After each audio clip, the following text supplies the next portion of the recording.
people think if he's working with the right person. Right. And I think that's you. I do. Oh, thanks, so good luck, babe. Thank really you. Mean that. Oh, thanks, Val. You're welcome. Like all good PAs should, Nikki first arranges her schedule, knowing that this is essential and will enable her to achieve the best of a limited time while also keeping Pete happy. With no time to waste, Nikki heads off to a fabric shop to source the material for Pete's pink trousers. Getting hold of Pete's measurements, however, is proving to be tricky. This person's phone is switched off. Who doesn't have an answer phone message on the phone these days? That's ridiculous. Please hold the line. Hi, Pete. This is Nikki. Can you give me a ring, please? If I can't get through to Pete, I can't confirm anything. I can't arrange anything.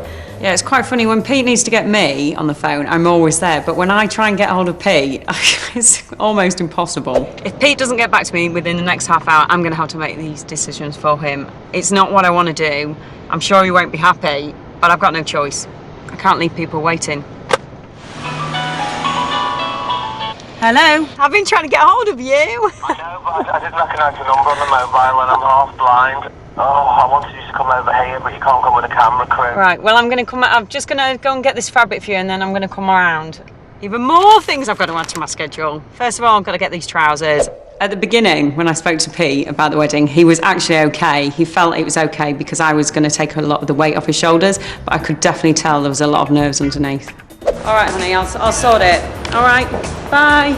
Oh, God, too many phones. Hello? Pete and Michael are high maintenance. There's a lot of calls that do come through in all hours. Despite the phone calls, Nikki eventually makes it to her first destination, the fabric shop. If I look slightly stressed, it's because I am. Right, do you know Pete Burns? Now, he's got a wedding coming up this Friday. I have to get some trousers made for him before Friday. Now, I've managed to get somebody who's going to do the pattern. I've got somebody who's going to make it. I just need the fabric. It has to match as best as possible to this waistcoat. Yeah, no problems, okay. Hi, Michael. I'm in a fabric shop, so it's perfect timing for you to ring me. Do you know what trouser size he is? Because I know about the style. And how tall is he? All right, then. And I was quite lucky because the first shop I came across, they did loads of different fabric, and what they didn't have in stock, they could order in. So I took a load of swatches that I could go and show Pete, and then he could make a choice for himself. Next on her list is to source a selection of wedding cakes to fit with the Romeo and Juliet theme.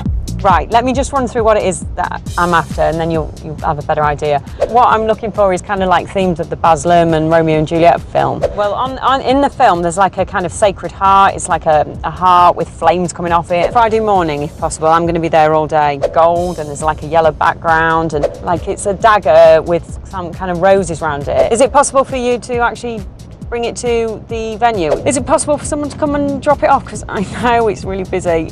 Yeah, I need it for Friday. I really do appreciate this. Her persistence pays off, and as Pete requested, Nikki has blagged not one, but 3 cakes from as far-flung as Brighton.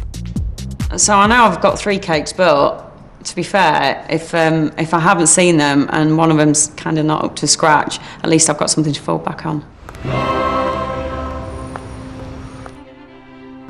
Next up is the Royal Society of Art. The wedding will take place in their 250-year-old vaults, originally designed as waterfront warehouses by John Adam. Having chosen the venue, Michael wants to meet with Nikki to discuss the finer details. Hello. Hey. How's it going? Good. Oh, you smell lovely. Do I? I've got about half a bottle on. I'm really nervous that our wedding's been passed on to Nikki because obviously I'm a detail freak, and it being so important to me, if any of those little things don't match up, I know I'm just going to go ballistic. So I really hope she's a fireball of organisation, or she can expect some serious slanging matches. You can concentrate on here. I'll do the bits that are to do with our bodies. You can do the things to do with the building. Suit for me to wear, rings, which I've got, they're in my bag, hence the cross out. Oh, thank God. I've sorted it. I thought, do you know what I thought? I thought at the last minute you're going to ask me to go down again. No. There's, as you see, the reason I wrote my final list on my arm, as I said to Pete, I can't lose my arm. Clutch, which is like makeup-y bag for Pete, 300 being the maximum to spend on it. There's a bit of a difference between a £300 clutch bag, glitter, and then track your bottom to slob it. Pete's budget's based on no budget whatsoever. We just come up with a figure and call it a budget. It makes us feel better, like we're really, being moderate with our spending. Yeah, I get that budget where there is no budget. Yeah, but then you can't have a budget when you Pete, because his is, you can't spell that word. What's Pete? Hello. Just need you over here. I need the support. I'm going into fucking meltdown. Okay. All right, bye. I know Pete's very, but I'm not, so I can help too. We talked about what the schedule was going to be for the day and what we were going to do in the evening to discuss, the place settings and things like that. And then he talked to me about the cake. And I was like, oh, I haven't even seen the cake. You've not actually seen them, you don't know what they're like at all. No, but I know, and I'm desperate to see them, really. You don't know how big they are, you don't know how... Yeah, they're for 50 people. Each cake is 50. I've got 3 cakes coming. Any more cake, anyone? Michael's really into the aesthetics of the wedding. I just thought, oh God, I hope they turn out all right. But I had 3, so 1 out of 3 was at least going to be good, I hoped. Okay, so this is where the dining is going to be, with your top things. So it's quite a nice space, really, because they'll all flow. So you've got circular tables. Yeah, completely. So this is where the ceremony is going to be. There's going to be 2 aisles of chairs. This is at the front where you're going to be. Got you a good place out here. You have to smoke here because this isn't their property. Okay. So you're allowed to. But how funny. Rather than worrying about how it looks, the main thing is going to be nerves, wanting a ciggy, so it's cool. Even if it was a cesspit full of people dying, we'd probably just trample over them. Make way! Yeah, can you still hold an ashtray up? That'll do. With the finer details agreed, Nikki heads off to meet with Pete, minus the cameras at his request. I went and spoke to Pete in private. I needed to get some time with him. He was clearly quite stressed, and I thought the best thing we could do is sit down together, just run over things and let him know what it was, exactly what I was doing, to try and put him at ease. Later that evening, Nikki's back at base with confirmation of Pete's choice of material for the trousers he wants for his second wedding day outfit. I've been in discussion with Pete. He really likes the Duchess satin. Well, it's going to sound weird, but he's a kind of ladies size 10.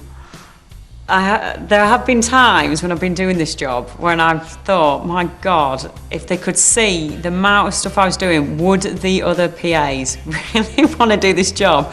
Or would they, after speaking to me, say, you know what, Nick, we're glad you got it. With an ever-increasing list of things to do, it seems Nikki is finally making progress. Or is she? Spoke to Trevor about the cake. Fabric I've done, the meeting with the tailor, getting the pattern cut. I've got to speak to the photographer, blackout curtains I've sorted. Playlist for DJs done. Oh God, I think I'm going to be up all night emailing people again. There's not enough. Oh my. Oh, gin. This is the type of thing that I shouldn't be dealing with. I know I've forgotten to shave something. I'm going to just go and help Pete because he's got lost in the corridor. Oh my God. Yeah, welcome to my world.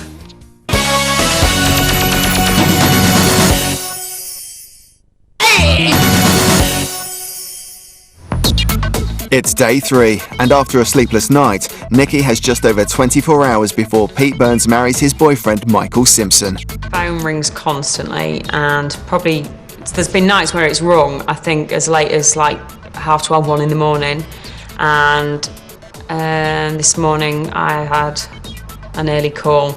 It's usually not from Pete, to be fair, in the morning, but it's usually a message that's been passed by Pete because he's still asleep. The first call of the day comes at 7 a.m. from Pete's ex-wife, Lynn, asking Nikki to cancel the pink trousers, which he had spent the previous day organising. I'm really, really sorry, but I'm going to have to postpone if possible because Pete is so ill today. I guess, once again, it's another thing to learn about being a PA, that things will change at last minute. I just hope that we don't burn any bridges now. Cancelling Pete's trousers has led to Nikki now running late for her first appointments of the day. Having inquired the night before about hotel accommodation, Nikki received some welcome news. Oh, that's brilliant. Right. Oh, Rachel, you're an absolute star. That's another thing off my list. Thank you. Bye. Yeah! Yay! Got the hotel!